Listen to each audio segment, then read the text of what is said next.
Z úradnej listiny z roku 1287 sa prvýkrát spomína názov obce Lúčky.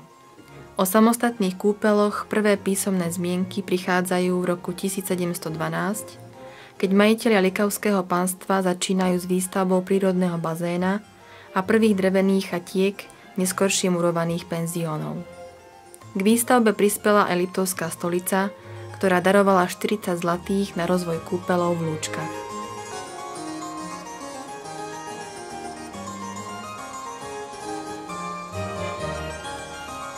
Lúčania spočiatku patrili pod farnosť v Liptovskej Teplej. Aby veriaci z Lúčok a blízkej obce Kalameny, ako aj návštevníci kúpeľov nemuseli dochádzať 3 km do kostola v Liptovskej Teplej, dal oravský vicežupan Jozef Abafi v roku 1762 postaviť v areáli kúpeľov kúpeľnú kaplnku.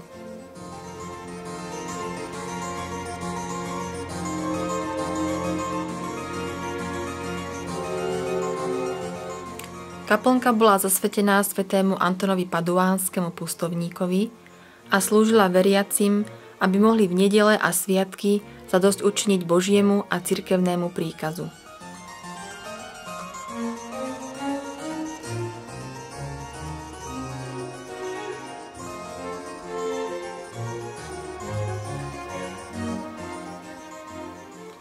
S pribúdajúcimi rokmi sa na kaplnku podpísal zub času a od roku 1762 prešiel niekoľkými stavebnými zmenami a úpravami. V roku 1854 bola pokrytá 1100 kusmi nových šindlov.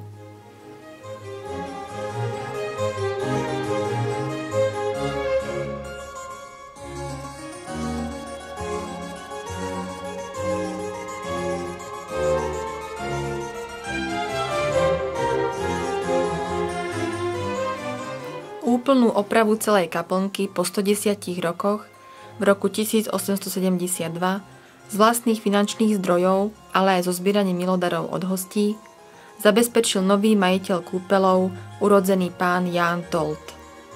Biskupstvo pánu Toltovi vyjadrilo osobitným listom poďakovanie.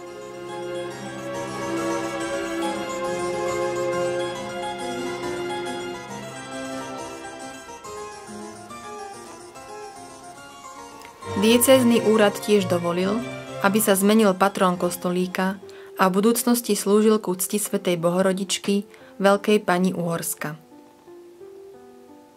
Obnovenú kaplnku požehnal 13. septembra 1874 dekan Ambrós Demko, liskovský farár.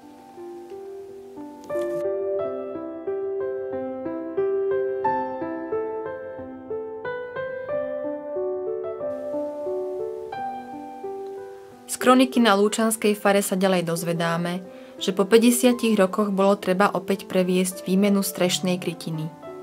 Tá sa previedla v roku 1899, keď zbierku na jej výmenu zozbierala od kúpeľných hostí pani Sidónia Lileková z Pešti.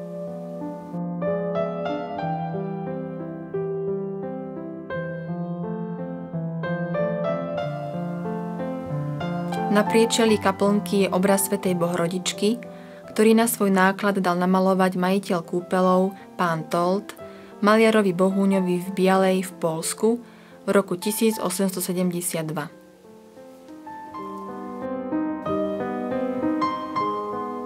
Nová majiteľka kúpeľov, pani Irena Matiašovská, dala v roku 1903 zhotoviť lavice, ktoré slúžia v kaplnke do dnešných dní.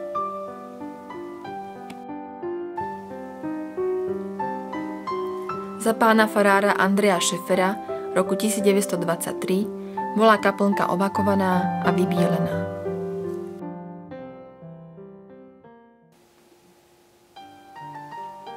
Počas pôsobenia pána farára Kornela Brtku a finančným pričinením Márie Hricovej z Lúčok vymenili v roku 1986 okná a opravila sa omietka.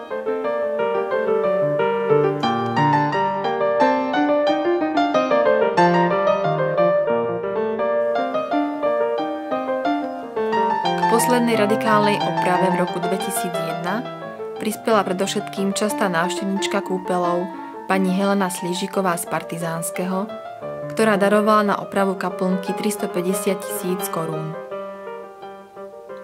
Opravenú kaplnku požehnal 6. októbra 2001 svetiaci pán biskup Andrej Imrich.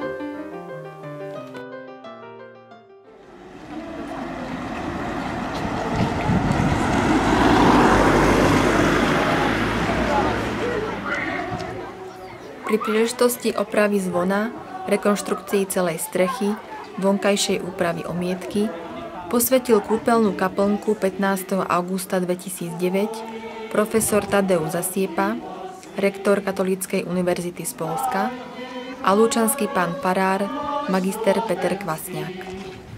Rastie Božej milosti, rastie Božej milosti, prosuj nám dar nebeský, svojej dobrotivosti. Dajme národ na slovenský.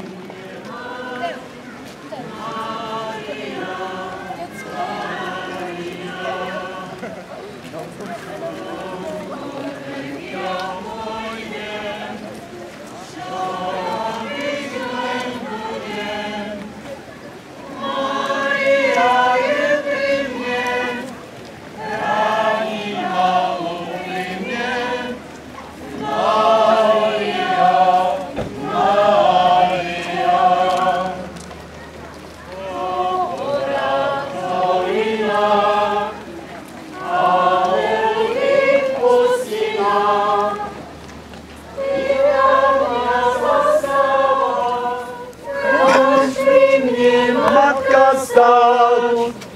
dušu mi zastávať.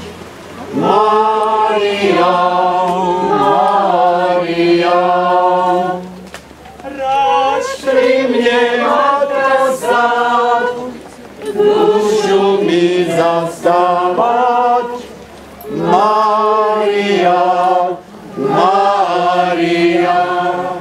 Požehnaj túto kaplnku, blahoslavenej Panny Mária Bohorodička daj, aby sme pomocou ľudských našej nebeskej Matke čoraz lepšie chápali jej účasť na diele spásy tvojho Syna Ježiša Krista.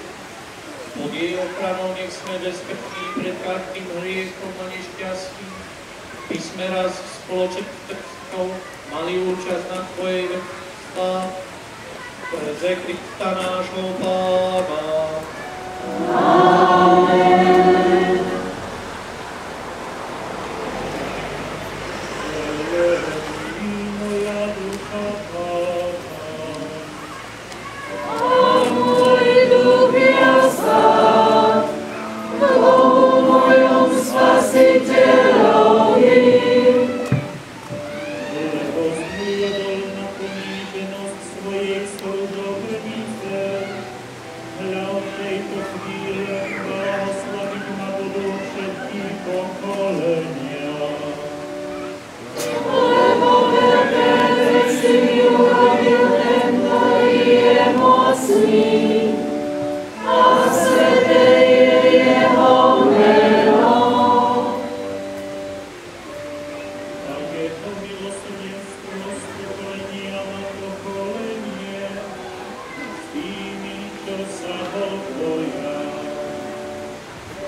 Izraela svojho služobníka, lebo pamätá na svoje milosrdenstvo.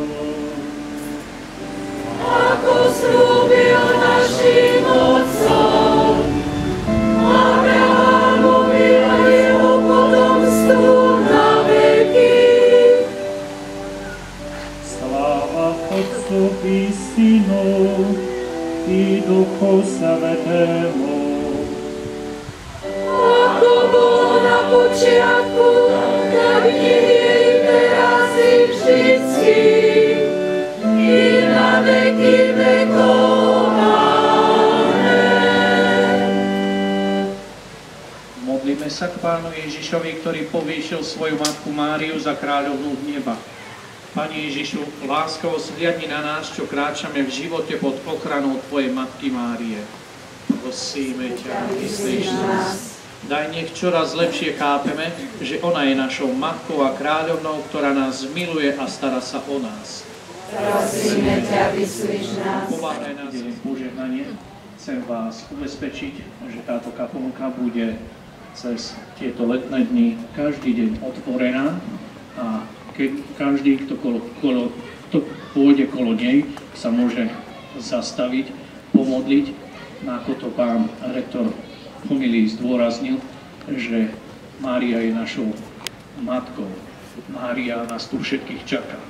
Skúsme jej priniesť tie svoje starosti, problémy, trápenia, ktoré máme, ale skúsme sa s ňou prísť aj poradovať, potešiť, povedať jej aj to, čo nás ozaj v živote postretlo, aj vďaka tomu, že ona za nás poroduje u svojho syna. Pod Tvoju ochranu sa utiekame, Svätá Božia Rodička, neodvracaj zrak od našich prosieb, pomôž nám v núdzi a z každého nebezpečenstva nás vysloboď. Ty, Panna slávna a požehnaná. Amen. Pán s vami. I s duchom tvojím. Pán nech vás zachová vo svojej láske a nech vás ochraňuje skrze Máriu Ježišovú matku. Amen. Nech vás žehná všemohúci Boh, Otec i Syn i Duch Svätý. Amen. Te v mene Božom. Amen.